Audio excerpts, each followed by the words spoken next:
Good day, ladies and gentlemen. My name is Griffin Hyman, currently applying for the Creative Media and Game Tech program at Saxion. I currently live in Leidschendam here in the Netherlands. And briefly before I get started, I'd like to talk about why I'd like to apply to the Creative Media program.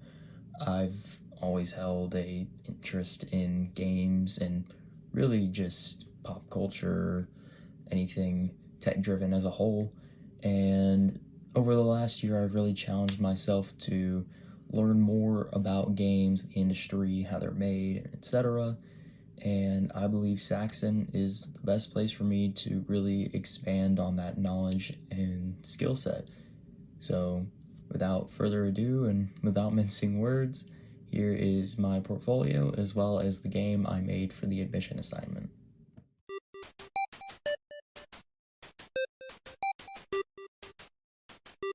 Now we're moving into the portfolio section of the video.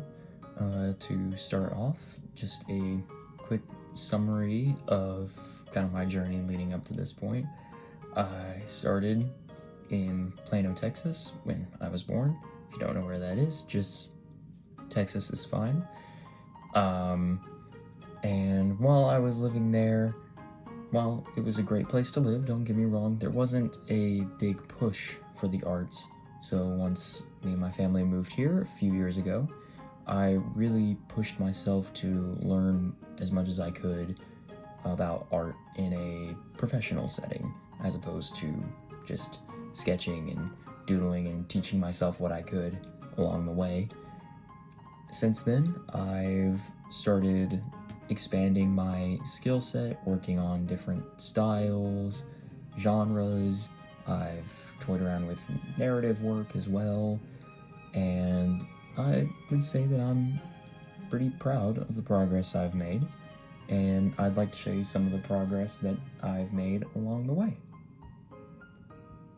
First up, we have the section that contains all of my inspiration. Just to go ahead and skip ahead to the section with my top 5 inspirations.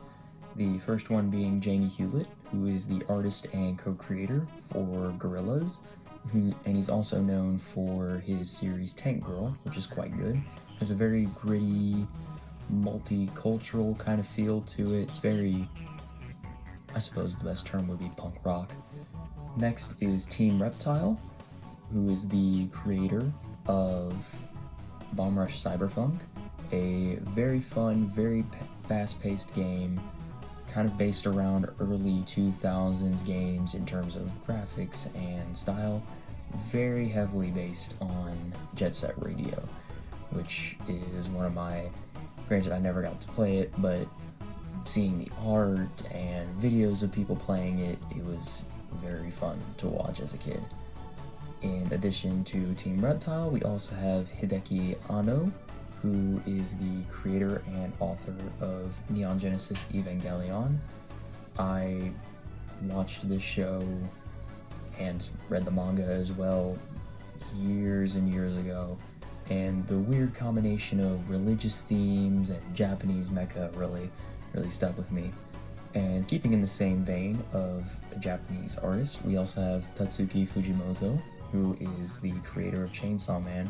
Still to this day, the only manga that I collect. Something about the gritty, rough style of Fujimoto mixed with the strangely genius, but on the outside kind of brain-dead humor in the series really scratched an itch in my brain that I can't quite explain. And to round it all out, Capcom, the studio behind the original Mega Man games as well as the Mega Man X spin-offs. I grew up reading the IDW comics for Mega Man as well as playing bits and pieces of the game alongside Sonic on the Sega Genesis. And just something about the simplistic design of the characters that very clearly portrayed what each one of them was about really just meant something to me. Again, I can't really quite explain up until now. It was the character designs as well as the music and level design that really stuck with me. Next up is my character design, which is something that I've taken up actually within the last year. I've had a lot of ideas for different characters over the years, but really only challenged myself to start putting them down to paper over the last year to 2 years. I have, first off, a couple of villain characters, Lady Cyanide and Giggle Fizz, and that was a really big challenge for me because up until that point, the character styles that I had experimented with were more friendly looking, I suppose, which actually leads me to the next two characters who were my first ones that I made. The first one being Ginny, who was inspired by my first car while I was still driving in the US, and then Larry, who was sort of a weird self-personification. I always had a special place for him in my art because I think that was one of the first characters that I showed to my mom. She really enjoyed. So that was the first time that someone saw one of my characters and said, wow, that's really good. So Larry will always be a special character for me. In addition to that, here are a couple works in progress that I've been working on or just sketched out in a short amount of time. I'd say one of my favorites on here is one that I'm currently working on, which is a drawing of my original character, Angel Boy. And that was sort of to play around with perspective, with his arms, like holding them out really close to the camera. That one was a lot of fun to play around with. Along with character design, I've also studied a bit of graphic design, going off of the ones that I've shown here. My personal favorite is easily the gray one in the top left corner, which was actually based on a dream that I had and a short story that I wrote while I was doing my abroad studies in Spain. And below, we also have some works in progress that I've been working on as well, and several of them I'm actually almost finished with. So I've also provided a link to my ArtStation account, and I'll post them there when they're finished. And finally, we have the 3D modeling and sculpting section, which is something I've only taken up quite recently. The two examples that I've given are some fully finished renders that I've made, the first one being based around the infamous donut tutorial, and the second one being a wrench that I made based off everything that I learned in the donut tutorial. I was quite happy with how they turned out, and I definitely learned a lot in a very short amount of time. So that gave me a very big confidence boost, I would say, in terms of seeing how much I can learn about a specific subject.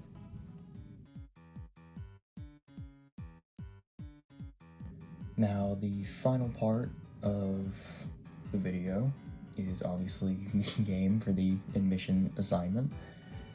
So moving through this little tutorial area, I mainly set this up as like a little playground area to test out any animation, assets, coding, etc., just to, see what works. The main thing I tested in here was getting the player controller correct, because that was a whole thing to get working. So right now we're coming up to the first obstacle, which is the drone jump. Just move through here. Actually, if you look down at the ground, you'll see there's some spike traps down there. Initially I had it as just an empty pit, but I felt like some traps down there would really sell the feeling of a over-elaborate villain factory, It was kind of the vibe I was going for. Just move through here. Then we go past the turret hallway. Now, I couldn't quite get the animations for these to work. I was gonna have them set up similar to the soldiers, which you'll see in a little bit. But yeah, I couldn't quite get them to work, so I just kept them in as a nice aesthetic choice. Which, speaking of, we have this giant mech over here, which I put in as just a little extra set piece. He does have the blueprints for it up here, which I thought was a nice little touch when I was looking at the asset list for this. Now, moving on to the next set of platforms. Now, the fun thing that I was thinking when I first made this stage was how similar I kind of unknowingly made it to an old Mega Man level, which I talked about in my inspirations. And it kind of made me smile, because as I was playing, I could even kind of hear some of the old music playing in my head as I was going through. Now, this next section is actually just the same Crusher assets that I used for the second obstacle, but I just tilted them over and moved them inside, which I did because initially I couldn't figure out what I wanted to put on these platforms. Oop. There we go. And oop, just barely missed me there. And now we're on to the buzzsaws. Up 1, up 2, 3, and 4. Now this next section was a little tricky to figure out. These soldier characters that you can see over here are actually continuously repeating a rapid fire animation, and they will actually follow me as I move through these little obstacles. See, now this one is facing me while the others are kind of at an angle. I made this stage as sort of a proof of this part of the stage, as sort of a proof of concept, where the last bit of the stage is sort of a bullet hell, where you have to run through and try not to get hit so much that your HP runs down to 0, while ducking in between the pillars here and there to give you a bit of cover. So now that we're through here, we'll go out here to the shaft, and the little escape shuttle waiting for us as the finish line. And there we go.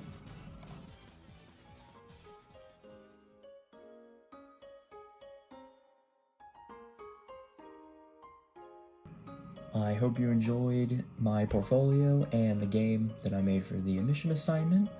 I spent a lot of time and a lot of effort on both. One, learning how to use Unity, and also taking a look back at some of my better works to include and show you in my portfolio.